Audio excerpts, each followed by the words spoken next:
ناظرین، اگلا پروگرام ہے اسوہ حسنہ۔ آپ کے سامنے نبی کریم صلی اللہ علیہ وسلم کی مبارک زندگی کو پیش کریں گے۔ ناظرین، اگلا پروگرام ہے اسوہ حسنہ۔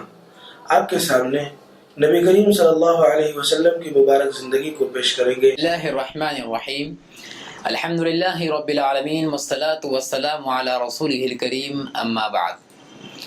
قال رسول اللہ صلی اللہ علیہ وسلم: لا يؤمن احدكم حتى يكون هواه تبعا لما جئت به، او كما قال علیہ الصلاة والسلام۔ رب اشرح لي صدری ويسر لي امری واحلل عقدة من لسانی یفقهوا قولی، آمین یا رب العالمین۔ اللہم صلی علی محمد وعلی آل سیدنا محمد مبارک وسلم۔ عزیزان گرامی، خواتین اسلام، السلام علیکم ورحمۃ اللہ وبرکاتہ۔ اس موقع پر ہمارا عنوان ہے صحابہ کرام رضی اللہ عنہم اجمعین کے سوالات اور آپ صلی اللہ علیہ وسلم کے جوابات۔ یہ بات ہم سب کو معلوم ہونا چاہیے کہ نبی کریم صلی اللہ علیہ وسلم کے زبان مبارک سے نکلے ہوئے الفاظ، چاہے وہ سوال کی شکل میں ہوں، چاہے وہ جواب کی شکل میں ہوں، چاہے وہ نصیحت کی شکل میں ہوں، چاہے وہ تعلیم و تربیت اور تدریس کی شکل میں ہوں، یا واعظ و نصیحت کی شکل میں ہوں، وہ سب کے سب ہمارے لیے راہبر اور رہنما ہیں، اور ہم کو سیدھی راہ پر چلانے کے لیے ایک ذریعہ ہے، ایک چراغ ہے۔ تو چنانچہ صحابہ کرام کے جو سوالات ہیں وہ سوالات بھی علم کا ذخیرہ ہیں، اور آپ کے جو جوابات ہیں وہ بھی علم و عمل کا ذخیرہ ہیں، اور امت مسلمہ کے لیے اور قیامت تک آنے والی انسانیت کے واسطے راہ مستقیم بتانے والی ہیں۔ تو آئیے، اس سے پہلے بھی بات عرض کی گئی تھی کہ صحابہ کرام نے بعض دفعہ سوالات کیے، تو آپ نے ان سوالات کے جوابات دینے میں کئی چیزوں کا خیال فرمایا اور کئی چیزوں کو مد نظر رکھتے ہوئے آپ نے جواب ارشاد فرمایا۔ گزشتہ محفل میں ہم نے جو بات عرض کی تھی کہ آپ صلی اللہ علیہ وسلم سے صحابہ نے سوال کیا تھا، ایک صحابی نے سوال فرمائے تھے کہ یا رسول اللہ صلی اللہ علیہ وسلم، کون سا عمل بہتر ہے، کون سا اسلام بہتر ہے، یعنی کہ اسلام میں کون سا عمل اعلیٰ اور افضل ہے؟ تو گزشتہ آپ نے سنا تھا کہ آپ نے ارشاد فرمایا کہ کھانا کھلانا اور سلام عرض کرنا یہ بہترین عمل ہے اسلام کا۔ اب آئیے، صحیح بخاری اور صحیح مسلم کے اندر روایت موجود ہے، ترمذی کے اندر موجود ہے کہ حضرت ابو ہریرہ رضی اللہ تعالیٰ عنہ سے روایت ہے کہ رسول اللہ صلی اللہ علیہ وسلم سے سوال کیا گیا کہ یا رسول اللہ صلی اللہ علیہ وسلم، کون سا عمل افضل ہے؟ تو آپ نے جواب ارشاد فرمایا۔ یہاں پر رک کر ایک بات سمجھیے کہ اس سے پہلے بھی ایسے ہی سوال کیا گیا تھا مگر جواب کچھ اور تھا، اور یہاں پر سوال ویسے ہی ہے مگر جواب کچھ اور ہے۔ یہ سوال کرنے والوں کی کیفیت کو سامنے رکھ کر آپ نے جواب ارشاد فرمایا۔ سوال کیا ذہن میں رکھیں کہ اسلام میں کون سا عمل افضل ہے، بہترین عمل کون سا ہے یا رسول اللہ صلی اللہ علیہ وسلم، ارشاد فرمائی۔ تو آپ نے جواب ارشاد فرمایا کہ سب سے بہترین عمل یہ ہے کہ اللہ اور اس کے رسول پر ایمان لائیں، اللہ اور اس کے رسول پر ایمان لانا، الایمان باللہ و برسولہ، اللہ اور اس کے رسول صلی اللہ علیہ وسلم پر ایمان لانا یہ سب سے بہترین عمل ہے، چونکہ ہر نیک عمل کا دار و مدار ایمان پر منحصر ہے۔ اگر ایمان ہے تو اس کے عمل منظور ہے، ایمان ہے تو اس کے عمل مقبول ہے، بغیر ایمان کے اگر کوئی نیک عمل بھی کر لیں تو وہ اس کے لیے ذخیرہ آخرت نہیں بنے گا۔ ایمان سب سے پہلے ضروری ہے کہ انسان شرک، بدعات اور رسومات اور کفر پرستی سے دور ہٹ کر پہلے ایمان پر آ جائے، مومن ہو جائے۔ ایمان پر قائم ہو جائیں۔ اسی لیے اسلام کی جو 5 اہم ترین بنیادیں بتائی گئی ہیں، ان بنیادوں میں سب سے پہلی بنیاد اور پہلا پلر وہ ہے ایمان باللہ اور ایمان بالرسول۔ تو اسی لیے آقا دو عالم صلی اللہ علیہ وسلم نے یہ پوچھنے والے سے یہی ارشاد فرمایا کہ تم پہلے ایمان لاؤ، ایمان پر جمے رہو، اللہ اس کے رسول پر ایمان لاؤ۔ ایمان کا مطلب کیا ہے؟ کلمہ طیب پڑھ لینا، لا الہ الا اللہ محمد الرسول اللہ۔ ایک ہے کلمے کا پڑھنا اور ایک ہے دوسرا کلمے کا جاننا اور ایک ہے کلمے پر عمل کرنا۔ کلمہ پڑھ لی زبان سے لا الہ الا اللہ اور اس کا معنی جاننا۔ کلمہ کیا سکھاتا ہے؟ کلمہ سکھاتا ہے کہ اللہ ایک ہے، اس کے علاوہ کوئی معبود نہیں، وہی قادر ہے، وہی خالق ہے، وہی پالنے والا ہے، وہی روزی کا دینے والا ہے، وہی بیماری کا دینے والا ہے، وہی شفا کا دینے والا ہے، وہی نفع کا دینے والا ہے، وہی نقصان کا دینے والا ہے۔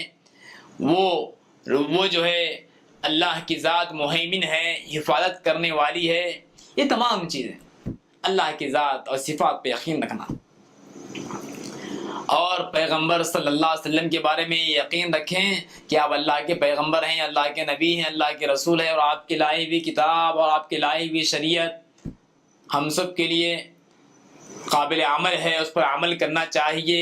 عمل کرنے میں ہی نجات ہے دنیا اور آخرت کی۔ یہ ہے اللہ اور اس کے رسول پر ایمان لانا اور عمل کرتے رہنا، اسی پہ قائم رہنا۔ یہ آپ نے ارشاد فرمایا بہترین عمل یہ ہے کہ اللہ اور اس کے رسول پر ایمان لائے۔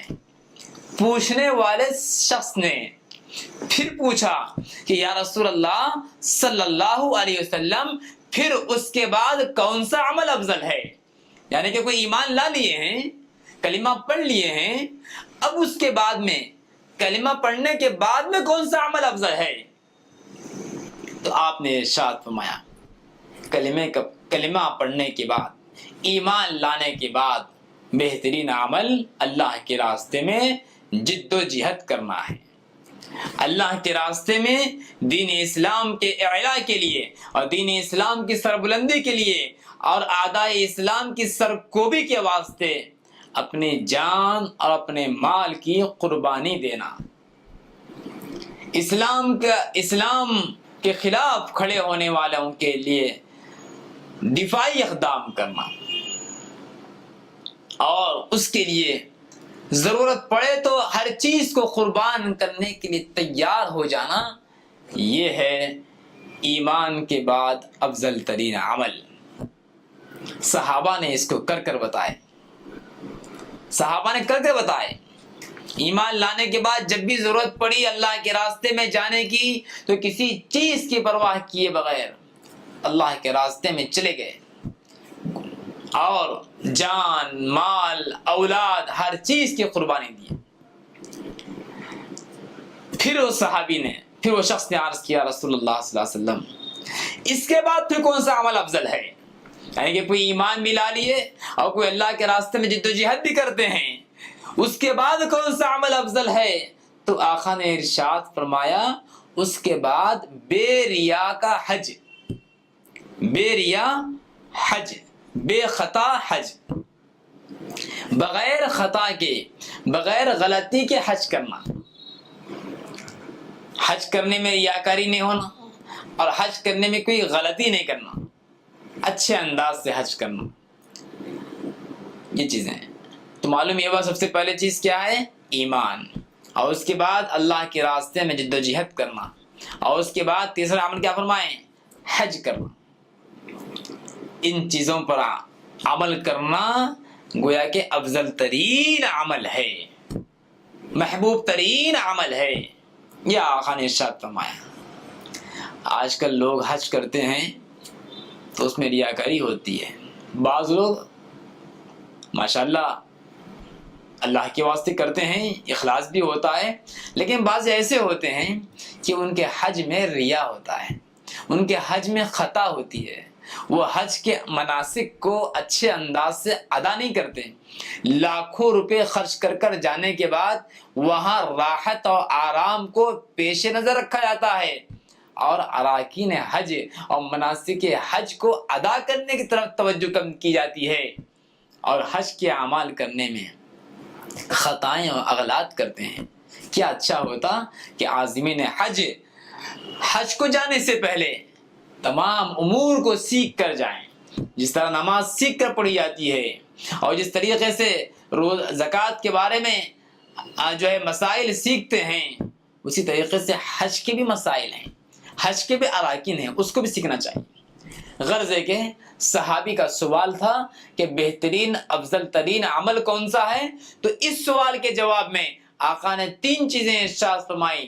پہلے فرمایا کہ ایمان اللہ اس کے رسول پر، پھر سوال کیا گیا تو آپ نے جواب ارشاد فرمایا کہ اللہ کے راستے میں جد و جہد کرنا، دفاعی اقدام کرنا، اور تیسری چیز آقا نے ارشاد فرمایا جب اس صحابی نے پوچھے یا رسول اللہ اس کے بعد اور کون سا عمل ہے، تو آپ نے ارشاد فرمایا بے خطا کا حج۔ یہ 3 چیزیں افضل ترین عمل ہے۔ ہو سکتا ہے وہ آنے والے صحابی کے اندر ان چیزوں کو اجاگر کرنا ہوگا، وہ آنے والے شخص کے اندر ان چیزوں کو اجاگر کرنا ہوگا، اسی لیے آقا نے ان 3 چیزوں کو ارشاد فرمایا۔ اب آئیے اور ایک حدیث، صحیح بخاری کے اندر بھی یہ حدیث موجود ہے۔ ایک شخص آئے اور آ کر عرض کیا رسول اللہ صلی اللہ علیہ وسلم افضل ترین عمل کون سا ہے، بہترین اسلام میں عمل کون سا ہے؟ اس صحابی نے آ کر سوال کیا، تو اس وقت میں آپ صلی اللہ علیہ وسلم کا جو جواب ہے وہ جواب ان دونوں جوابوں سے الگ ہے۔ آپ ذہن میں رکھیں، ہم نے یہ بات عرض کی تھی کہ سوال ایک ہوتا ہے اور جواب کئی ہوتے ہیں موقع محل کے اعتبار سے۔ تو بہترین عمل، بہترین افضل ترین عمل کے بارے میں پوچھا گیا تو آقا نے ایک مرتبہ یہ ارشاد فرمایا کہ کھانا کھلانا اور سلام کرنا بہترین عمل ہے، اور ایک مرتبہ جب سوال کیا گیا تو آپ نے ارشاد فرمایا اللہ اس کے رسول پر ایمان لانا بہترین عمل ہے، پھر فرمایا کہ اس کے بعد آپ نے ارشاد فرمایا کہ اللہ کے راستے میں جد و جہد کرنا، دفاعی اقدام کرنا، پھر آپ نے ارشاد فرمایا پوچھنے پر کہ بے خطا کا حج کرنا۔ لیکن یہ اور ایک روایت میں ہے کہ صحابی نے وہی سوال کیا افضل ترین عمل کون سا ہے، تو آقا نے ارشاد فرمایا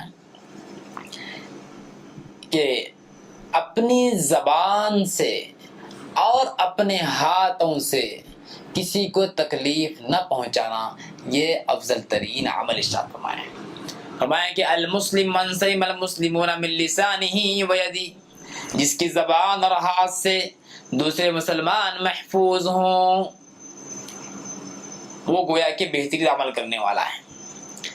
اسلام کا اعلیٰ مرتبہ کا سوال کیا جا رہا ہے، تو اعلیٰ مرتبے کے سوال کے جواب میں آقا یہ ارشاد فرما رہے ہیں کہ اعلیٰ مرتبہ اگر پانا چاہتے ہو اللہ کی نگاہ میں، بلند ترین مرتبہ اگر پانا چاہتے ہو تو اپنے زبان کو محفوظ رکھو اور اپنے ہاتھ کو محفوظ رکھو۔ دیکھیے اللہ کے نبی صلی اللہ علیہ وسلم کے اس ارشاد گرامی اور اس آپ کے جواب کے اندر غور کرنے کی ضرورت ہے۔ آقا نے کیا ارشاد فرمایا کہ اپنی زبان اور ہاتھ سے دوسروں کو محفوظ رکھیں، اپنے ہاتھ اور زبان سے دوسرے لوگ مامون رہیں، محفوظ رہیں۔ عام طور سے زبان سے ہی تکلیف پہنچائی جاتی ہے یا تو ہاتھ سے تکلیف پہنچائی جاتی ہے، لیکن کبھی کبھی ایسا ہوتا ہے پیر سے بھی تکلیف پہنچائی جاتی ہے، کسی کو پیر سے مارتے ہیں، لیکن آقا نے اس کو ذکر نہیں فرمایا، چونکہ پیر سے مارنا اتنا برا عمل ہے، اتنا برا عمل ہے کہ اس کو عام انسان بھی اس کو مکروہ سمجھتا ہے، تو اسی لیے پیر سے مارنا برا عمل ہے ہی، اس کو بیان کرنے کی ضرورت ہے ہی نہیں۔ آقا نے یہاں پر خاص طور سے جسم کے 2 اعضاء کا تذکرہ فرمائے، زبان اور ہاتھ۔ اللہ اکبر۔ زبان سے جو تکلیف پہنچائی جاتی ہے وہ ڈائریکٹ دل پر اثر کرتی ہے، اس لیے آقا دو عالم صلی اللہ علیہ وسلم نے یہ فرمایا کہ زبان سے تکلیف نہ پہنچائی جائے، زبان سے تکلیف نہ پہنچائی جائے۔ ایک عربی کا شعر ہے، جراحات السنان لہت تیام ولا یلتام ما جرح اللسان۔ فرمایا کہ تیر اور تلوار کا زخم کسی کو اگر پہنچتا ہے جسم کے کسی حصے پر تو ممکن ہے وہ مٹ جائے، ممکن ہے مٹ جائے۔ کسی کو چاقو کا مار لگ گیا، تلوار کا مار لگ گیا جسم پر، یا چھری کا مار لگ گیا، ممکن ہے مٹ جائے، اور مٹ جاتا ہے چند دن کے بعد میں۔ لیکن فرمایا کہ زبان سے نکلنے والے الفاظ کا جو اثر دل پر پڑتا ہے وہ مٹائے نہیں مٹتا، اس سے خاندان ٹوٹ جاتے ہیں، آپس کے تعلقات میں بگاڑ پیدا ہو جاتا ہے۔ اسی لیے زبان کی حفاظت۔ ایک حدیث میں مشکات کی میں روایت موجود ہے، آقا دو عالم صلی اللہ علیہ وسلم نے ارشاد فرمایا کہ جو شخص مجھے دو چیزوں کی گواہی دے گا، میں دو چیزوں کی ضمانت دے گا تو میں اس کو جنت کی ضمانت دے دوں گا۔ میں یہ نمبر 1 زبان اور نمبر 2 شرمگاہ۔ ان دو چیزوں کی ضمانت جو دیں گے کہ ہم ان کو صحیح جگہ استعمال کریں گے، غلط جگہ استعمال نہیں کریں گے، زبان کا صحیح استعمال ہوگا اور شرمگاہ سے کوئی حرام کام نہیں کریں گے۔ ایسا جو گواہی دیں گے اور جو ضمانت دیں گے اس کو اللہ کے نبی صلی اللہ علیہ وسلم نے جنت کی ضمانت دی ہے۔ اور نمبر 2 ہاتھ سے مارنا، ہاتھ سے تکلیف دینا، ہاتھ سے برا کام کرنا، یا ایسا ہاتھ سے ایسے اشارے کرنا جس سے سامنے والے کو تکلیف ہو جائے۔ بہرحال ہاتھ سے اور زبان سے جو بھی تکلیف دینے والے امور انجام پذیر ہوتے ہیں ان تمام سے بچے رہنا، ان تمام سے اپنے آپ کو محفوظ رکھنا، یہ ہے اسلام کا بہترین عمل۔ آقا نے ارشاد فرمایا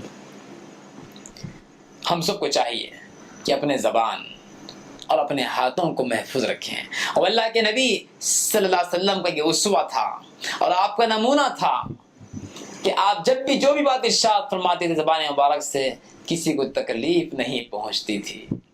حضرت انس رضی اللہ تعالیٰ عنہ ارشاد فرماتے ہیں کہ میں نبی کریم صلی اللہ علیہ وسلم کی خدمت اقدس میں پورے 10 سال رہا ہوں، لیکن کبھی آپ نے مجھ سے جھڑک کر بات نہیں فرمائے، بہت ہی خوش اخلاقی کے ساتھ میں آپ بات ارشاد فرمائے۔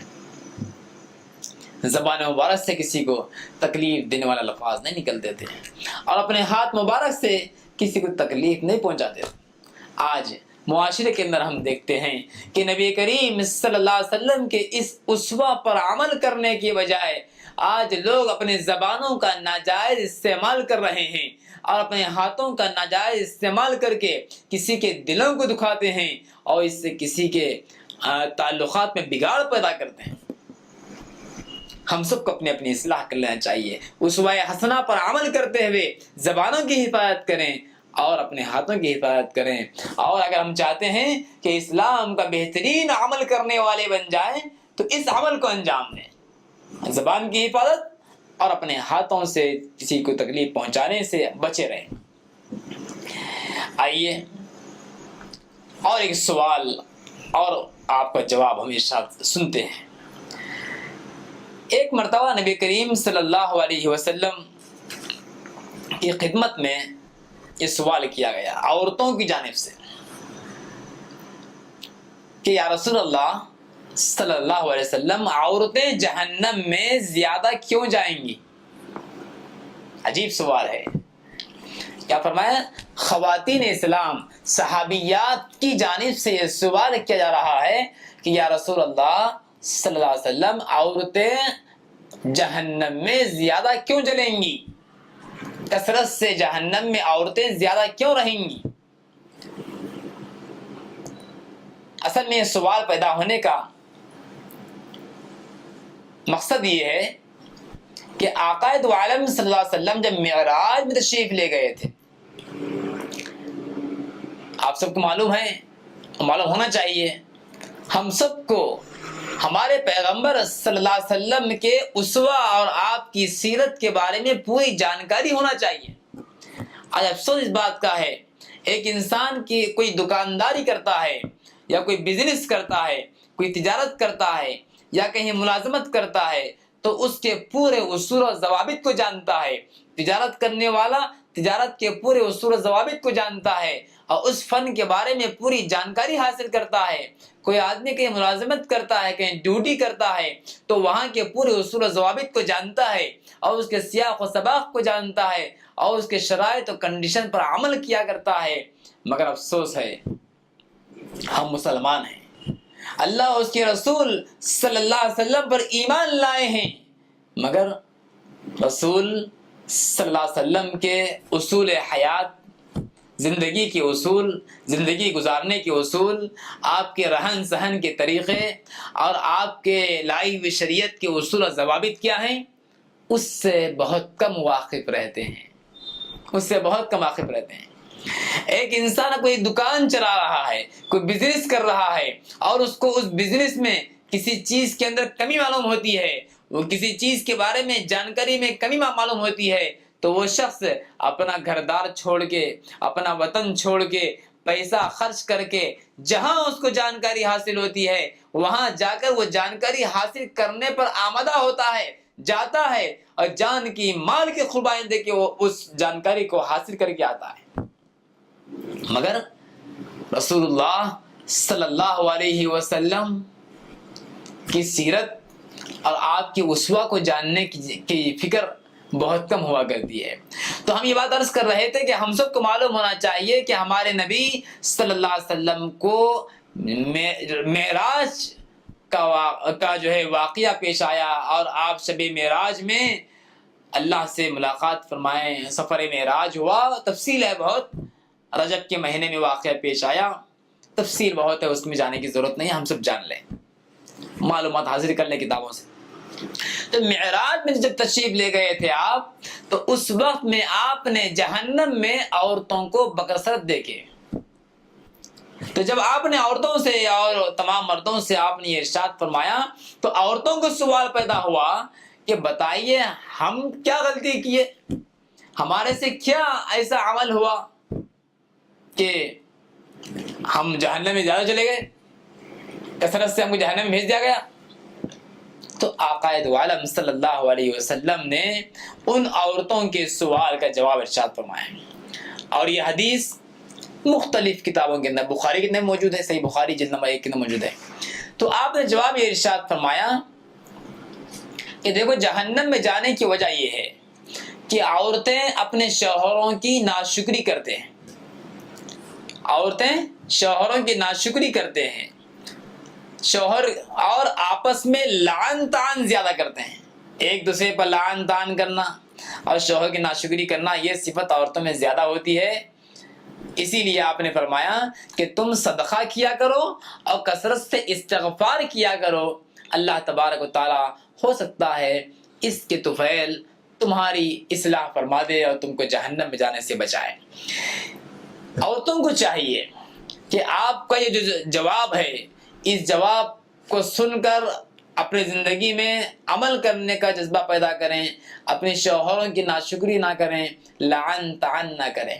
شوہر سب کچھ لا کر دے، معمولی کبھی کچھ واقعہ پیش آیا اور کبھی کچھ غلطی ہو گئی، کچھ رکاوٹ ہو گئی، اب شوہر کی ناشکری کر رہے ہیں، ناشکری والے الفاظ استعمال کر رہے ہیں، ایسا نہیں کرنا چاہیے۔ آقا دو عالم صلی اللہ علیہ وسلم سے جو سوال کیا گیا، پھر ایک مرتبہ سن لیں کہ سوال یہ تھا کہ عورتیں جہنم میں کیوں جاتی ہیں کثرت سے؟ تو آقا نے جواب دیا اس لیے کہ وہ لعن طعن زیادہ کرتی ہیں اور اپنے شوہروں کی ناشکری کرتی ہیں۔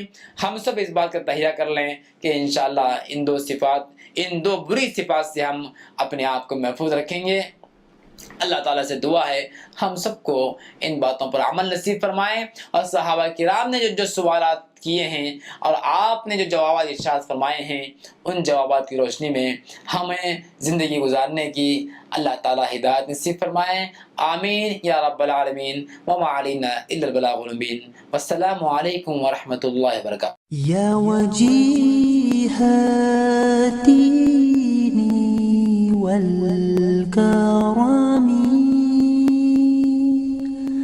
وحلیف العلم والحكم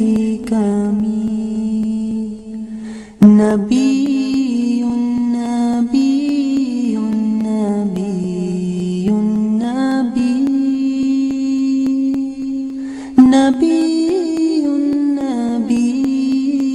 نبي نبي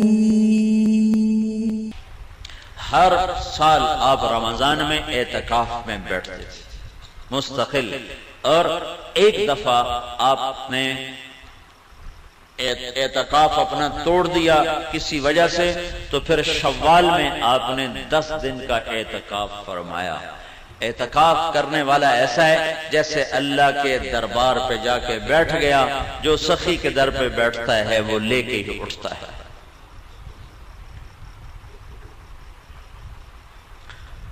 تو رات کی عبادت تراویح کی شکل میں، دن کی عبادت روزے کی شکل میں، رمضان میں اللہ کی راہوں میں پھرو گے تو ہر روزہ کروڑوں گنا اوپر چلا جائے گا۔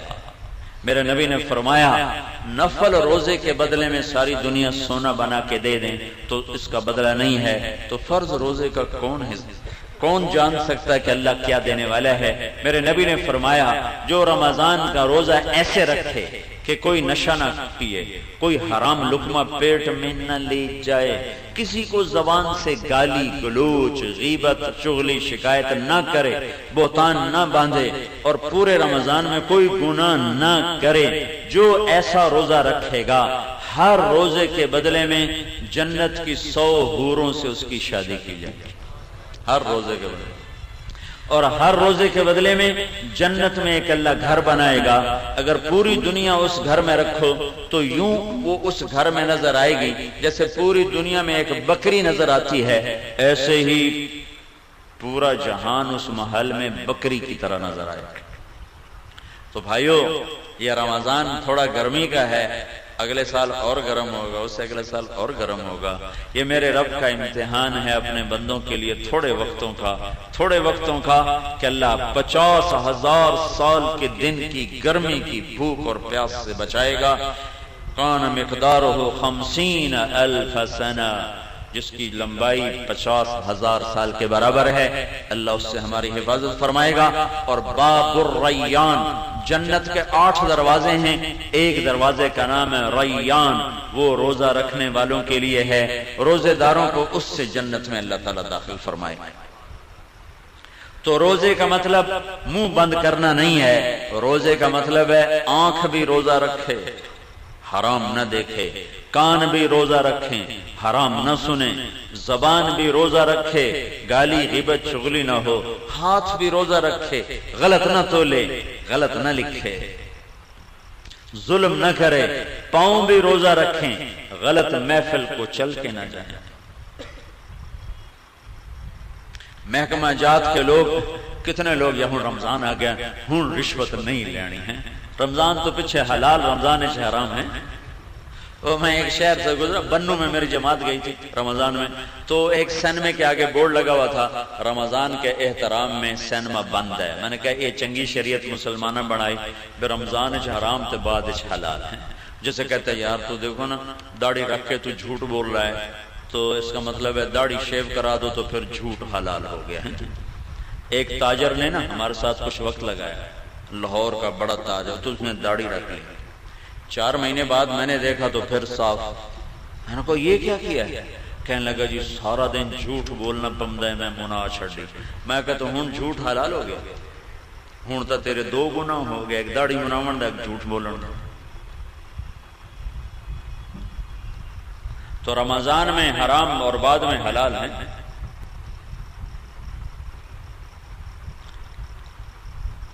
تو جو شریعت میرے رب نے حرام کی، شریعت میں جن چیزوں کو حرام کہا ہے وہ رمضان میں بھی حرام ہے، بعد میں بھی حرام ہے۔ تو بھائیو سارے جسم کا روزہ رکھو اور اللہ کی راہوں میں نکل کر اپنے روزوں کو قیمتی بناؤ اور تسلی رکھو۔ یا رسول اللہ سلام علیک، یا رفیع الشان